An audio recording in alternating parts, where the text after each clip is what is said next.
Proudy's literally done it again. He's not bottled the league yet, he's not got relegated, but he's just forgotten to upload the series again. I mean, it's only taken us a week to find out what's happened after that Olympiacos game, and boy, have we gone downhill. The last episode saw us play Olympiacos at home after losing 1-0 in Greece, and we overturned that 1-0 deficit to win 4-0 and 4-1 on aggregate to send us into the quarterfinals of the Europa League to play AC Milan, who we do take on in this episode both home and away. And it's weird because I've already been to the San Siro this year, although I don't know why I'm telling you that because that's going to be a separate video altogether. And also the two games we played in between the Olympiacos second leg and the AC Milan first leg has actually been our worst run of the season. We failed to break down an almost relegated Brighton and Hove Albion at the Emirates, and that was probably one of the more frustrating games until I played the Chelsea game the week after and we lost 4-0.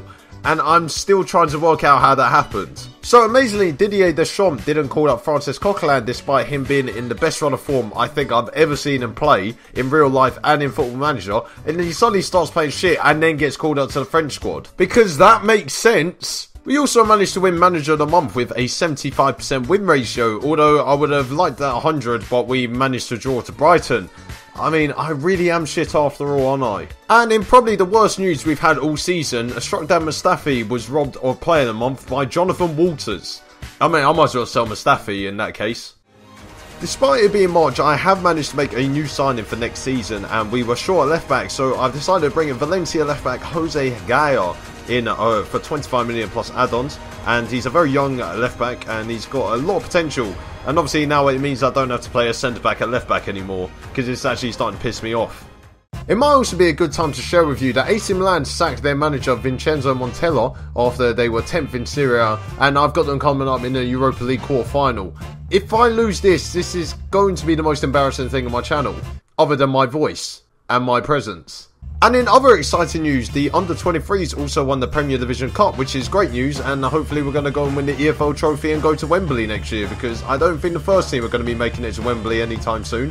Actually, I did make it to Wembley this year, didn't I? Scrap that. But anyway, let's move into the game against AC Milan, and with it being a big quarter-final at home, I've decided to recall a lot of my first-choice players who have only just returned from injury, namely Alexis Sanchez, because I've been missing his goals lately. But starting off from the back, Petr Cech is in goal, and he's been recalled to the side after Szczesny conceded 4 against Chelsea, which means he's probably dropped for the rest of the year. Hector Bellerin is currently out for 6 weeks, which means Johnny Castro will play at right back in place of him, while Nacho, Mustafi and Koscielny keep their place in the team. The two in midfield is pretty much the same as last episode, with El Nene and Ramsey playing in the centre. But as I was mentioning just a moment ago, Alexis Sanchez does return to the team to play on the left side of the front three, while Bernardeschi plays on the right, and Mesut Ozil plays behind the striker, which of course is going to be Alexandre Lacazette, who hasn't really been scoring either lately. And of course we have the bench players, but as I probably will be getting rid of a lot of them in the summer because not many of them are very good.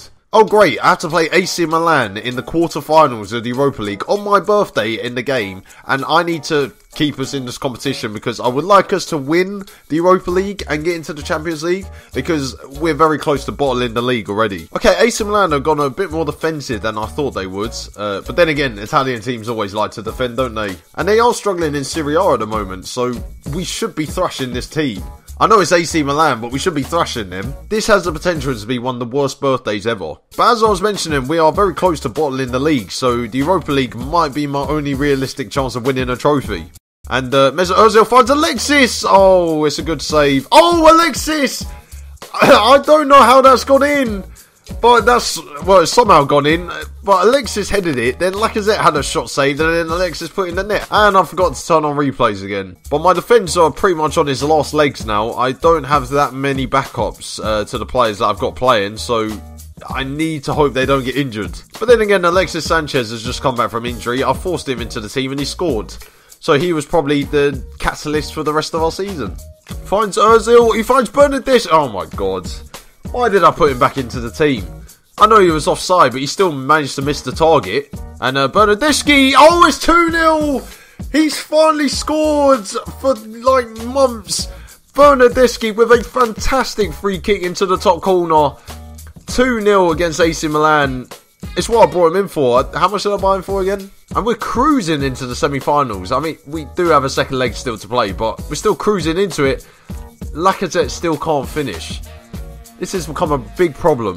I might have to sell him. I mean, I just can't wait to get back into the Champions League because the Europa League theme tune is utterly shit. It doesn't get you pumped up for a game like the Champions League anthem does, and then, I mean, I could get a lot more copyright strikes when I carry on using the Champions League anthem in the next season. And we have a free kick on the edge, and Alexis, oh, it's 3-0!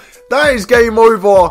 AC Milan are going out of Europe. What a surprise. I mean, you know, another team has been put to the sword by my Arsenal side, but Alexis was deflected. I was kind of taking a little bit of shine off the free kick. But we're winning 3-0 at half time. That is what I like to see. You know, we haven't scored for 2 games, so to finally put 3 against AC Milan, superb result. Like, honestly, at the moment, Alexandre Lacazette is playing like a glorified Danny Welbeck. And that's saying something about Danny Welbeck. Okay, we're going to make the change. Danny Welbeck on for Alexandre Lacazette. And we're also going to send on Coquelin for El Nene. It's just like-for-like substitutions, really. And Alexis just decides to run, finds Bernardeschi. He's going to lose the ball again.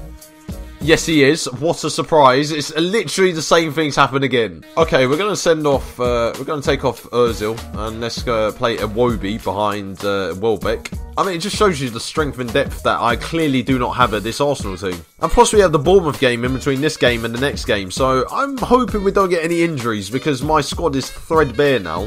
We are going to take a 3-0 lead to the San Siro, indeed. Easy modes. Let's ramp up the difficulty. Oh, sorry. We've got Bournemouth away next. If we lose that game and Man City win theirs, oh shit. Well, you know, I'm just doing what Arsene Wenger does as well. Like, I'm just basically a like for Arsene Wenger. Just can't win the league title. So, amazingly, Southampton managed to win 2-1 at the Etihad with a Kevin De Bruyne own goal giving them the win. And it also meant that if I beat Bournemouth, I would actually extend the lead to 7 points. So it's probably a good time that Marouane Fellaini popped up off the bench to win us the game and extend the lead to 7 points. I mean, who said he was a shit signing? And after delaying it for 2 games, we finally have qualified for the Champions League because we cannot finish below 4th now. And finally, I've secured it. I mean, we should have beaten Brighton a few games ago and we drew 0-0. We should have beaten Chelsea and we got thrashed 4-0. And then I was thinking to myself, are they even going to let me qualify for the Champions League? I don't know anymore. But at least it's done now. Now we move on to winning the league title. And we're in a very good position, but this is me talking. And moving on to the team that we're going to play in the second leg. And there has been quite a few changes. And starting off in goal is Wojciech Szczesny. And I know, like, about 5 minutes or 6 minutes ago, I said he was never playing for the rest of the season. Well, I'm naming a second string team because we're 3-0 up. So, you know, fuck the system. The back four sees a surprise inclusion of Sead Kolasinac, who returns to the team at left back, while Nacho switches wings to go right back, with Johnny now back on the bench, and obviously Koscielny Mustafi play at centre back. Is that ever going to change? Intriguingly, we have moved to a different midfield too, so Francis Coquelin will play alongside Granit Xhaka, 2 players who haven't played that much in the Europa League campaign this year. And this is the perfect game to play him in, and also the perfect game for both of them to get sent off. Now, I might regret that in a bit. And, of course, the front four stays pretty much the same with Alexis Sanchez on the left, Bernardeschi on the right, Mesut Ozil as the number 10, and Alexandre Lacazette leading the line. But interestingly, we did drop Welbeck off the bench, and Welbeck isn't really an option I'm looking to use in this game, so we've decided to put Lucas on the bench. I mean, I just like variety.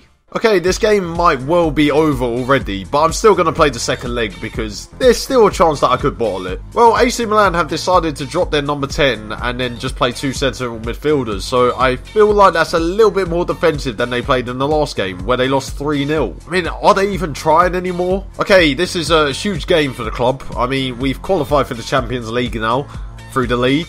And now I want to qualify for the Champions League through the Europa League to stop any other team getting in there as well. Preferably Tottenham. Now, I did rest quite a few players against Bournemouth in the last game where we won 2-1. So I'm hoping that a few of these players are still fit enough to play against AC Milan and hopefully not, like, lose the lead.